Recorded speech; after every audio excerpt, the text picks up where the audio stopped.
Anything else?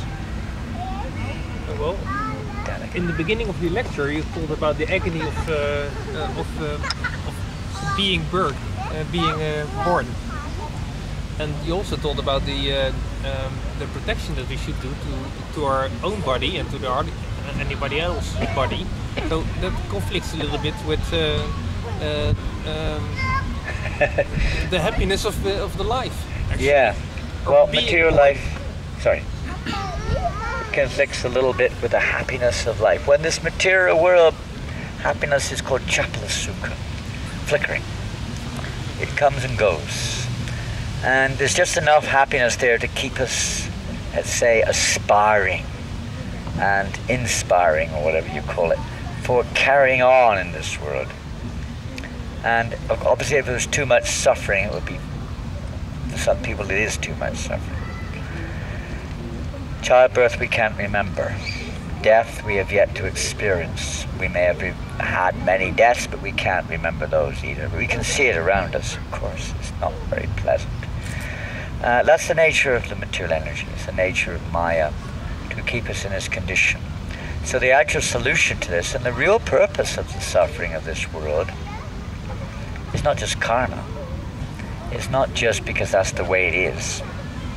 It's not just something we have to fight against. The purpose is that we learn from it, that we don't belong here. We're not meant to take birth. For the soul there is never birth nor death.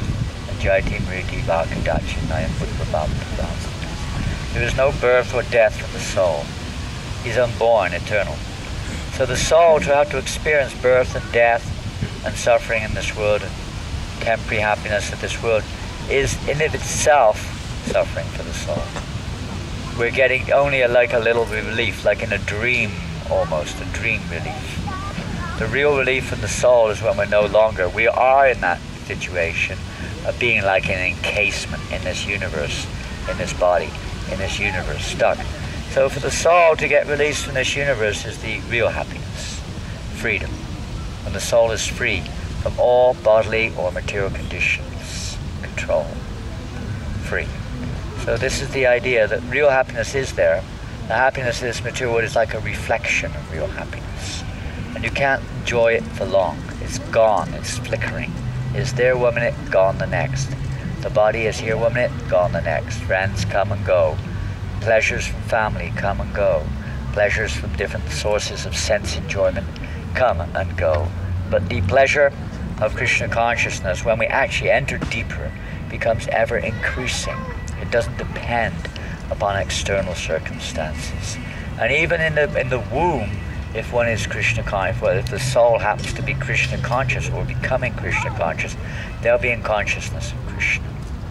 But for the majority of souls, of course, they're pretty much coming in for material reasons. So they're very covered over by material desire, etc. So even in the material world, if one is Krishna conscious, then no longer does one have to be, let's say, completely dependent upon the material world for one's pleasure or pain. It is there, but you don't have to depend upon it. You use it, you're aware of it, but you're not depending upon it. You become depending on Krishna, and then happiness in relationship with Krishna begins to awaken deeper and deeper and deeper. So in any condition we can feel Krishna's presence. We will not be disturbed by it. That's real happiness.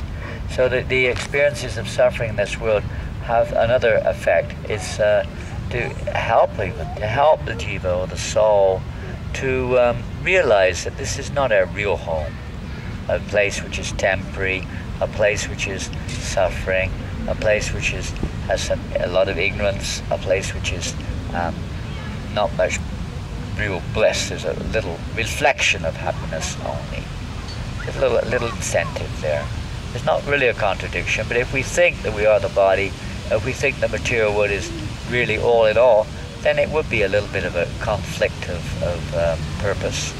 But when we understand it in relationship to the conditioning or the ignorance of the soul, then it's not necessarily a case. It's to help us. If there's no suffering, like in heaven there's practically no suffering, the living entity doesn't want to leave heaven.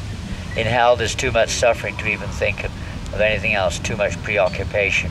Earth planet, there's a bit of balance there. We have a choice. So we have a choice. We can go for material endeavor, try to enjoy material happiness, or we can try for spiritual happiness by trying to relate with Krishna or trying to relate with Maya. We can either become attached to Maya and have a relationship with Maya, or we can have a relationship with Krishna. We make our choice. We're just recommending we try at least to develop our relationship with Krishna, and then the so-called distresses of this world are no longer really of the same nature.